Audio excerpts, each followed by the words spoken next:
They are not loyal to you the way you keep hoping they will be. They are not loyal to the relationship the way you keep investing in it. And that sentence alone can feel like a slap, because you weren't asking for perfection. You were asking for presence. You were asking for effort that matches your effort, for clarity that matches your honesty, for consistency that matches your heart. But with many avoidants, loyalty isn't a romantic promise. It's not a deep attachment to one person. It is a deep attachment to one feeling, emotional safety through control, through distance, through always having an escape route. And that is why you can cry, explain, stay calm, stay sweet, stay understanding, and still feel like you are talking to a wall. Because you are trying to move a nervous system, not just a mind. You're trying to love someone into choosing closeness, while their entire inner wiring says closeness equals danger. For them, safety often means being needed less, being questioned less, being exposed less, being accountable less. It means no pressure, no expectations, no emotional intensity that makes them feel trapped. And when they sense pressure, even healthy pressure, their loyalty kicks in, not loyalty to you, loyalty to escape. This is the part people misunderstand. They think avoidants don't care. Many of them do care. But they care in a way that protects them first. They care until it becomes uncomfortable. They care until it asks them to show up when they don't feel in control. They care until it requires emotional labor, repair, vulnerability, and consistency. And the moment love stops being a feeling and starts being a responsibility, their loyalty shifts back to the one thing they trust: distance. Because distance is predictable. Distance is safe. Distance means they can keep you in their life without having to fully risk themselves. So you start performing, you start adjusting your personality like it's a volume knob. You become softer, quieter, more chill. You stop asking questions, you stop naming your needs. You swallow your emotions so the connection doesn't break. And you call it love, but it starts to feel like self-erasure. Because every time you reduce yourself to keep them, you teach your heart a painful lesson that love requires you to be less. And that is not love, that is bargaining. Here's where it gets even deeper. Their loyalty to control doesn't always look like coldness. Sometimes it looks like mixed signals. They come close, then they pull away. They give you a beautiful moment, then they disappear. They send you warmth when they want comfort, then they vanish when you want clarity. And your nervous system gets addicted to the pattern, because intermittent affection is one of the strongest hooks on the human brain. It keeps you trying. It keeps you hoping. It keeps you believing that if you just get it right, you'll finally earn the full version of them. But you can't earn what someone is unwilling to give consistently. You can't fix avoidance by proving your value. Your value is not the issue. Their capacity is. And if you keep measuring your worth by their ability to show up, you will keep bleeding for someone who thinks love is a threat to their freedom. So what do you do with this truth without becoming bitter? You stop trying to compete with their loyalty to distance. You stop chasing a person who is most comfortable when you are chasing. You stop offering unlimited access to someone who has never shown they can hold your heart gently. You start becoming loyal to yourself. Not in an angry way, in a sacred way. You become loyal to your standards, to your peace, to your dignity, to the version of you that doesn't have to beg for basic consistency. Because the moment you become loyal to yourself, their pattern gets exposed. If they only stay when you accept less, they were never loyal to you, they were loyal to convenience. If they only return when you are easy, when you are quiet, when you don't ask for anything, they were never building love, they were managing discomfort. And you deserve more than being someone's emotional comfort zone when it suits them. You deserve to be chosen on the days you're not performing, on the days you have needs, on the days you want clarity, on the days you want real partnership. Not a connection that survives only when you keep shrinking. And the strongest thing you can do is stop trying to convince someone to be loyal to you and start living like you already know you are worth loyalty. The more you chase, the more you explain, the more you try to prove your value, the more you accidentally feed the one thing they truly trust, the pattern. And I know that sounds unfair, because your chasing is not manipulation, it's pain. It's your heart trying to repair what feels broken. It's your mind trying to make sense of someone who can be warm one day and distant the next. It's you reaching for certainty in a relationship that keeps moving the finish line. But the truth is, with an avoidant, chasing doesn't create closeness, it creates confirmation. It confirms to their nervous system that distance works, that withdrawal gives them control, that pulling away makes you come closer, and that they can stay emotionally safe without ever having to fully show up. That's why your effort often gets rewarded with less effort from them. Not because you're not worth it, but because you're carrying the emotional weight for two people. When you send the long message trying to be understood, you're doing the work of clarity for someone who should be meeting you halfway. When you over-apologize to keep the peace, you're teaching them they don't have to take responsibility. You will smooth it over. When you forgive too quickly, you're teaching them repair is optional, that consequences don't exist, that your heart resets no matter what they do. And every time you do that, you're not just loving them, you're training them. And the pattern they trust is simple. If I go quiet, they get louder. If I pull away, they chase. If I give crumbs, they make a meal out of it. If I return briefly, they'll flood me with love, and I'll feel powerful again. This is why they can look like they don't care about your tears, because your tears feel like pressure, and pressure triggers their escape. So they shut down, they distract, they change the subject, they disappear. And you're left holding the emotional bill for a moment they helped create. The heartbreaking part is that chasing can feel like love to you. It can feel loyal, devoted, committed. It can feel like, I am fighting for us.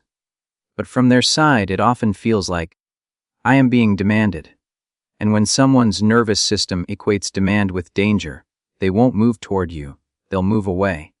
So you chase harder, and they pull farther. You ask for clarity, and they give vagueness. You ask for effort, and they give excuses. You ask for reassurance, and they give silence. And then you start blaming yourself, because if love doesn't work, your mind assumes you were the problem. But you weren't the problem, you were trying to build intimacy with someone who uses distance as a coping strategy. And no matter how beautiful your heart is, you cannot chase someone into emotional maturity.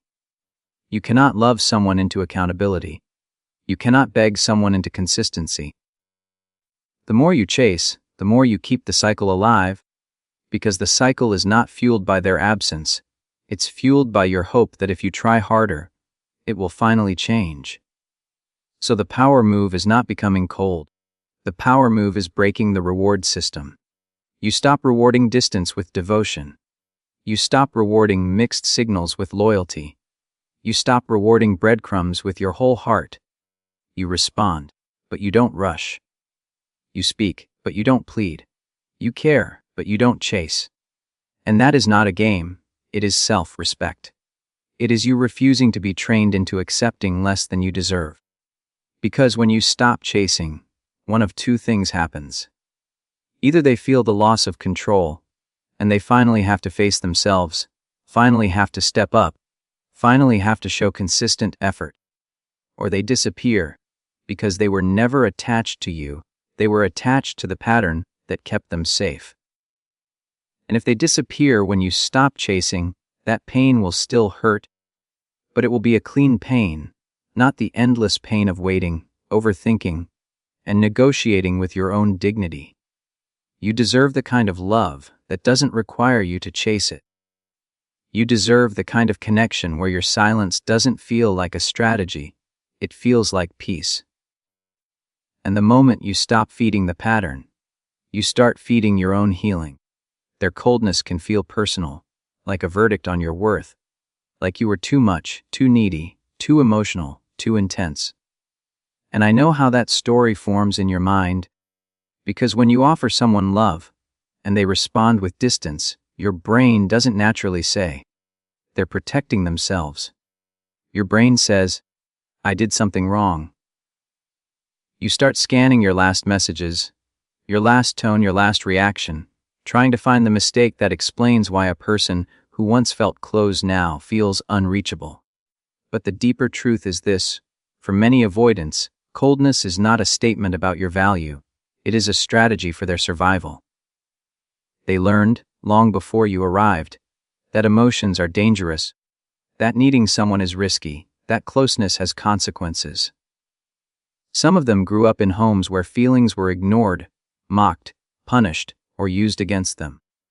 Some of them learned that love comes with control, or that vulnerability makes you weak, or that if you rely on someone, you will be disappointed.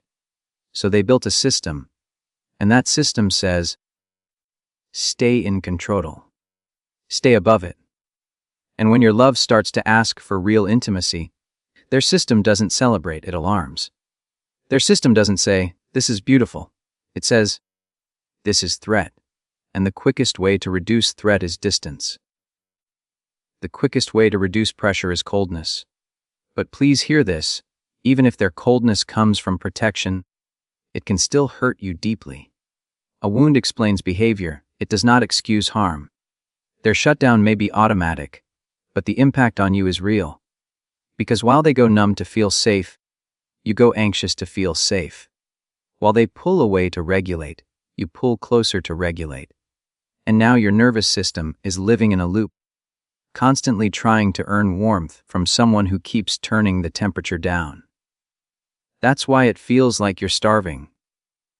It's not just that they're distant. It's that they can be tender one day and detached the next. And inconsistency is one of the most painful things the human heart can experience, because it makes you doubt yourself. It makes you doubt your instincts. It makes you become a detective in your own relationship. You start asking, was that real? Was I imagining it? Did they ever mean it? And meanwhile, they move through life acting like they're fine, because shutting down has become their way of coping, their way of staying powerful, their way of not feeling exposed. So when you see their coldness, don't translate it into, I don't matter. Translate it into, this person has a limited capacity for emotional closeness. And then ask yourself the only question that matters. Can my heart live safely inside that limitation? Because you can understand their psychology and still decide it's not enough for you. You can have compassion and still have standards. You can love someone and still admit, this love is costing me my peace.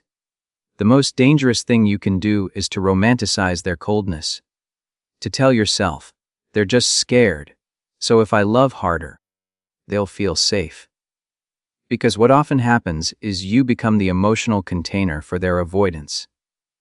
You become the one who absorbs the confusion, who does the repairing, who keeps the connection alive, who takes the blame, who keeps hope burning while they keep distance comfortable. And slowly, you start living in a relationship where your needs are treated like pressure, and your feelings are treated like problems. This is why coldness is not just a trait, it's a warning sign when it becomes the default response to your needs. A healthy partner may need space, but they don't disappear. A healthy partner may feel overwhelmed, but they communicate. A healthy partner may struggle, but they still care about the impact on you. Coldness without accountability becomes emotional neglect, even if it was never meant to be cruel. So the heart-touching truth is this: you don't have to turn your love into a rehabilitation program. You don't have to sacrifice your emotional well-being to prove you are patient. You don't have to beg someone to treat you with tenderness. Your love is not supposed to feel like walking barefoot on broken glass, hoping that one day they'll notice you're bleeding. And if they truly want to grow, they will not only explain their shutdown, they will work on it. They will learn to stay present. They will learn to communicate. They will learn to repair. They will learn to hold your emotions without running. But if they refuse to grow, then their coldness is not just a coping strategy, it becomes the relationship. And you deserve more than a relationship where the warmest moments are rare and the coldest moments are normal. You can't earn consistency from someone whose nervous system equates closeness with danger. And I know how painful that is to accept, because you've been trying so hard to be the exception. You've been trying to be the person who finally makes them feel safe, the person who finally makes them stay, the person who finally gets the version of them that is soft and present and real. And when you see a glimpse of that version, a warm message, a sweet moment, a night where they feel close, you hold on to it like proof that if you just keep going, you'll get more. But the truth is, glimpses are not a foundation, and your heart cannot live on occasional kindness. When someone's nervous system treats closeness as danger, their reactions are not based on what you deserve. They are based on what they can tolerate. That's why you can be loving and still trigger their shutdown. You can be patient and still be met with distance. You can be understanding and still be avoided. Because you are not dealing with a simple choice, you are dealing with a protective reflex. Their body feels safer when they pull away. Their mind feels calmer when they keep things undefined. Their pride feels protected when they don't have to explain themselves. And no amount of proving can override a system that believes intimacy equals loss of control. This is why people get stuck in the most exhausting cycle. You start thinking love is a performance. You start thinking, if I say it perfectly, if I ask gently enough, if I don't react, if I don't pressure, if I don't need too much, then maybe they'll stay. And slowly, without realizing it, you begin to shape yourself around their comfort. You become quieter, you become easier, you become smaller. Because you've learned that the more you are yourself, the more they retreat. And that is a brutal lesson for the heart, because it teaches you that authenticity risks abandonment. But listen carefully. Any relationship that requires you to be less, to keep someone close, is not a relationship that will heal you. It will hollow you out. Consistency is not something you win by being perfect. Consistency is something a person chooses when they have the capacity to be emotionally present. And capacity is not created by your devotion. Capacity is created by their willingness to face discomfort, to do the inner work, to learn how to stay when their instincts say run. This is why you can't negotiate your way into security with an avoidant. You can't argue your way into them being more consistent. You can't cry hard enough, love hard enough, explain long enough to make their nervous system stop interpreting closeness as a threat. The more you try, the more you often become the symbol of pressure in their mind, even if your pressure is simply asking for basic respect. And then your needs get labeled as too much, when in reality, your needs are normal, your needs are healthy, your needs are what real relationships are made of. So what do you do with that truth without becoming bitter? You stop trying to be the cure for someone else's fear. You stop turning your heart into a place where inconsistency gets rewarded. You stop calling potential love. You start looking at behavior as the truth, not words, not moments, not chemistry. Behavior. Are they consistent when it matters? Do they show up when it's inconvenient? Do they repair when they hurt you? Do they communicate when they feel overwhelmed? Do they take responsibility, or do they disappear and expect you to understand? Because here is the emotional reality. You can feel deeply connected to someone and still be unsafe with them. You can have chemistry and still be neglected. You can have history and still be disrespected. And your heart deserves a love that doesn't require you to live in constant anticipation of the next withdrawal. This is the part where self-respect becomes your rescue. You start saying, I care about you, but I can't keep doing this pattern. You start saying, I want love that is clear, not love that is confusing.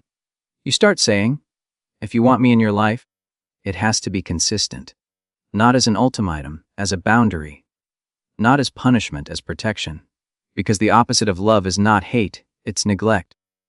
And neglect can be wrapped in sweet moments that keep you addicted, but it still drains you.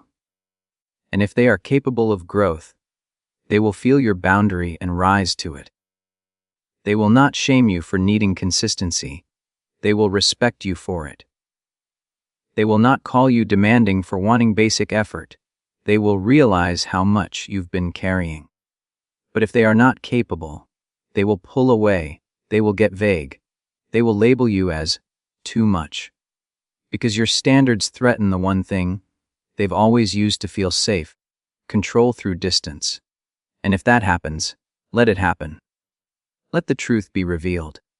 Because the goal is not to keep someone who can only love you halfway. The goal is to stop losing yourself, trying to earn what should be given freely in a healthy relationship, presence, effort, and emotional safety. The real power move is shifting from, how do I make them care, to, how do I protect my self-respect and standards? And I know that sounds simple, but it is one of the hardest transitions a heart can make. Because when you're attached to someone avoidant, your nervous system becomes trained to measure love by their response. If they text, you breathe. If they go quiet, you panic. If they show warmth, you feel alive. If they pull away, you feel abandoned. And before you know it, your life becomes a reaction to their distance, like your happiness is sitting in their hands, waiting for them to loosen their grip. So you start chasing the feeling of being chosen, not the reality of being cared for. You start asking yourself, what can I do to be more desirable, more calm, more perfect, more easy? You start editing your needs, filtering your words, hiding your emotions, all to keep someone from leaving again.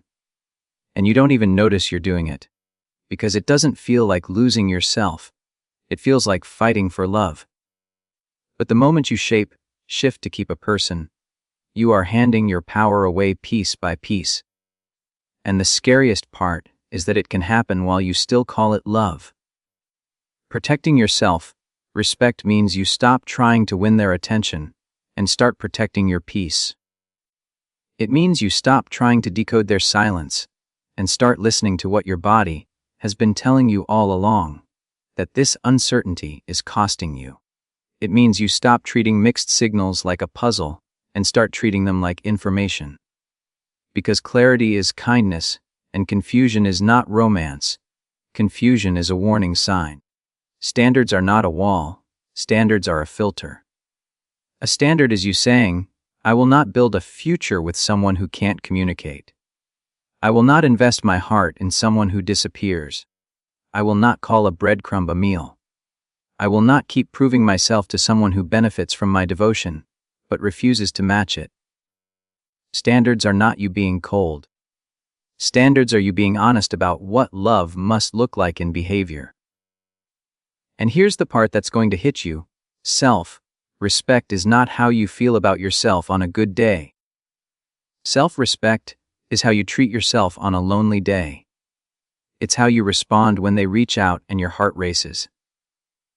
It's whether you collapse into them because you're starving, or whether you pause and ask, what has changed? It's whether you accept the same vague energy because you miss them, or whether you require the kind of clarity that protects you. Because if nothing has changed, you're not reconnecting, you're repeating. So the shift is this: you stop trying to make them choose you, and you start choosing yourself in real time. You choose yourself when you don't send the extra message. You choose yourself when you don't accept late-night access and call it love. You choose yourself when you don't chase an apology that never comes. You choose yourself when you refuse to be emotionally available to inconsistency.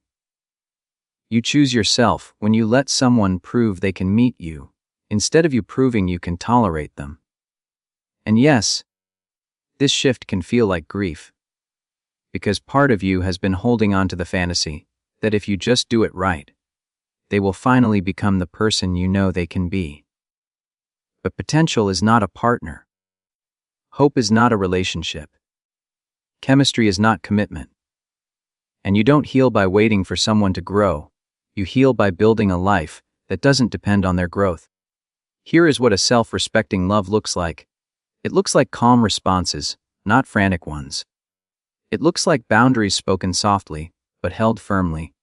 It looks like giving someone space, without giving them unlimited access.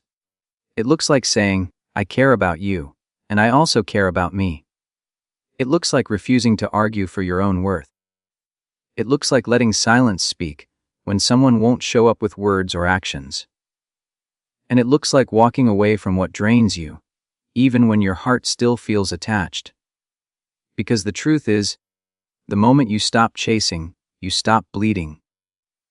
The moment you stop auditioning for love, you start receiving clarity. The moment you stop trying to make them care, you start caring for yourself. And that is not giving up, that is graduating. That is you finally choosing the kind of love that doesn't ask you to abandon yourself to be held. And if they rise to meet your standards, beautiful. If they don't, also beautiful, because you will no longer be loyal to a pattern that breaks you. You will be loyal to your peace, to your dignity, to your future.